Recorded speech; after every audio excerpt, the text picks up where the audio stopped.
はい、こんにちは。はじめまして、ゆういちろうです。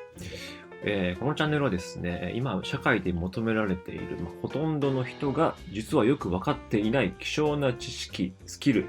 であるこのデザインを正しく学ぶための YouTube チャンネル、ゆういちろうデザインカレッジということで、スタートさせていただきました。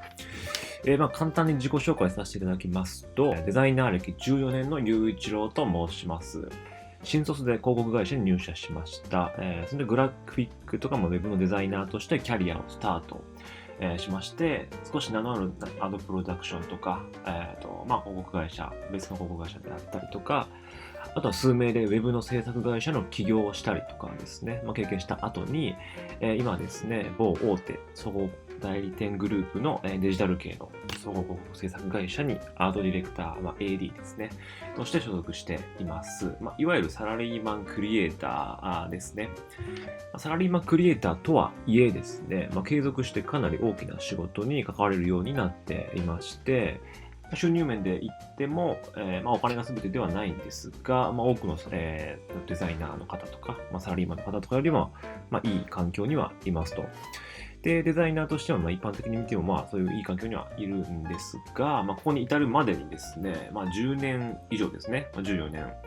そこそこなかなかのですね、経験とかスキルとか考え方っていうものを叩き込む必要が、必然的にありまして、その過程で学んだ知識、特にこの14年間の間にですね、デザインの役割っていうのが、世間的にも社会的にどんどんこう広がっていってですね、かなりビジネスにおいて、重要な位置づけになってきているんだなということを実感しておりまして、デザインを通して、デザイナーとかアートディレクターの方だけではなくて、一般のビジネスマンの方にとってもこう必要な知識というものを、この場をお借りして発信していけたらなと思っております。ちなみにですね、いろいろ考えがありまして、この顔出しはまだしていないんですが、僕の化身として、この画面右側にいるですね、今口がパクパク動いている、この生物を作っておきましたので、彼が、僕の声をそのまま発信してくれている、ゆういちろう自身ということでよろしくお願いします。なかなか自己紹介しても、面白くないと思うので、この本題に戻りますと、このチャンネルはですね、このターゲットとしては、デザインの知見をビジネスに活かしたい方と、収入を増やしたい方、生活が豊かになりたい方、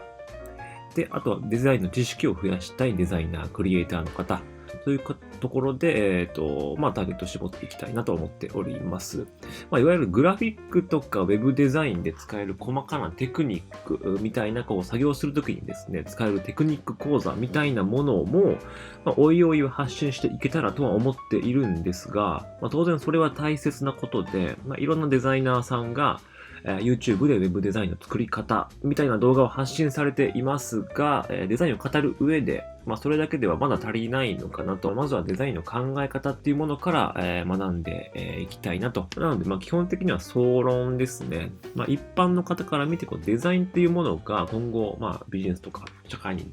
武器としてどのような優位性を発揮していくのか、とかですね、デザイナーの方が今後つけていくべき知識っていうものはどういったものか、果てはどうすれば豊かになれるかとか、クリエイターとかビジネスマンとして、収入を上げていけるのかなどですね、できるだけ細分化して、デザインには様々な役割があって、とても便利なツールですよというところを明示した上で、今後語っていけたらと思っています。なので、どんな職業の人であっても、必ず役に立つ内容になるとは思っています。で、ちなみにですね、デザインっていうものは役割がめちゃくちゃ広くて深いんですね。なので、あまり深すぎる内容をこのチャンネルで、いきなりお伝えしていっても、いきなり入ってこないし、興味も湧かないとは思うんですね。なので、このチャンネルでは、初めはなるべくわかりやすく、初級レベルの内容をメインに、必要であれば中級レベルの内容を発信していけたらなと思っております。すいません、前置きが長くなったんですが、このタイトルですね、デザインを知らないと自分の価値が上がらない時代へ突入というタイトルですね。これっていうものは、課題表現でも何でもないんですね。なぜなら、時代は変わったからですね。世の中には無数の問題とその答えが存在していますよね。このあたりの細かな話をお伝えしていきたいと思っているんですが、ざっくりそのあたりをお話ししますと、今までの時代っていうものは、問題、イコール解決すべきことっていうものが明確に存在していて、その答えを知っているもの、答えにいち早くたどり着けるものっていう人が優秀とされてきました。例えば、わかりやすいところで言うと、学校って典型的な例ですよね。テストで出るのはまさに問題ですよね。問題からいくつ正解が取れるかを競って優劣をつける。いわば正解数を競うゲームのようなものなのかなと思います。そのゲームのトップにいるのが、例えば東大生であったり、京大生とかであったり、いわゆる日本で言うと一流大学生ですね。だからその冠がついているだけで、彼は優秀だという印象が、つきますと。ほとんどの日本人についている感覚ではないのかなと思います。書籍なんかを見てもですね、東大式のなんとかとか、東大のノートの取り方とかですね、っていう優秀な大学名を冠にすれば、必然的に、優秀になれると思われて、売れるわけですね。そして、正解を出すのが上手い学生というものが、いわゆる一流企業に就職できて、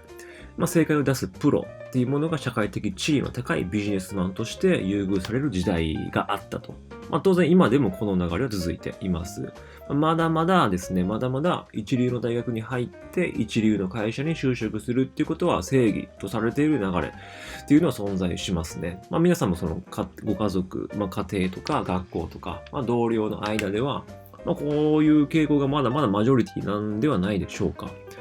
しかしですね、時代は変わりました。なぜなら、正解を導くことが優秀とは言えなくなったからなんですね。正解っていうのは、例えばググれば速攻で答えが出てきますと。例えば、AI が答えを一瞬で弾き出すから、正解を知っている必要すらなくなる。っていうね、答えは世の中に溢れているからすぐたどり着けてしまうっていう時代にもなっているんですね。しかし一方で昔っていうのは問題が溢れていました。生活するにしても仕事するにしても、いろんな不便があったんですね。その問題を埋めるために、正解、便利なものとかですね、過剰に生産していきましたと。家電製品なんかがわかりやすいんですが、何か物を洗うものがないから、便利なものがないかということで洗濯機が生まれました。何か食べ物とかですね、効率よく保存できる方法がないかというところで冷蔵庫が発明されました。情報とかをより広く、認知、楽しく、知るにはどうすればいいのかというところでテレビが発明されましたとかですね。足りないものがあるからそれを補っていこうといって、正解っていうものをどんどん過剰に作っていきましたと。では今の時代ですね、どんな力に希少価値があるとされているのか。っていうところで、これは研究者の山口周さんなどが、いろんな書籍とか、いろんな場所で語られていることなんですが、問題っていうものを見つける力ですね。問題を見つける力。で正解が過剰になると、今度は問題が希少になって、存在はするんだけど見つけにくくなると。その問題を見つけることで希少価値が生まれるんですと。簡単に言うと、今世の中っていうのは何が正解かではなく、何が問題かがわからない時代であると。ですね。曖昧で不確実性の高い未来っていうものがどんどん押し寄せてくる時代ですと。これ山口さんの本の中とかでね、VUCA、VUCA なんて読んだりしてるんですが、ですので答え以前のですね、何を問題として捉えて進めばいいかわからないっていうそんな時代になっているんですね。なので問題を探り当てて答えまでたどり着く能力っていうものが価値を持ちます。これっていうのはまだまだ希少価値ですね。なので、価値が高いということはそれだけ、例えばお金面で言うと得られる収入も多くなるということですね。そしてこの能力を持つために使える知識の一端ですね。それがこのデザインですということですね。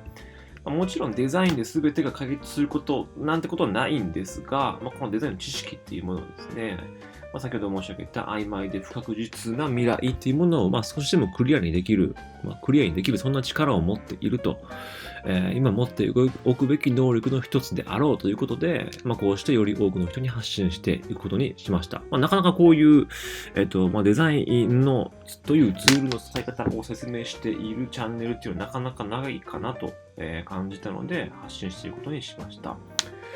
はい。抽象的な話が続いたので、具体的な話というものは追って別の講義でしていきたいとは思うんですが、ちょっとピンとこないと感じた方とかね、ご容赦ください。今の段階で。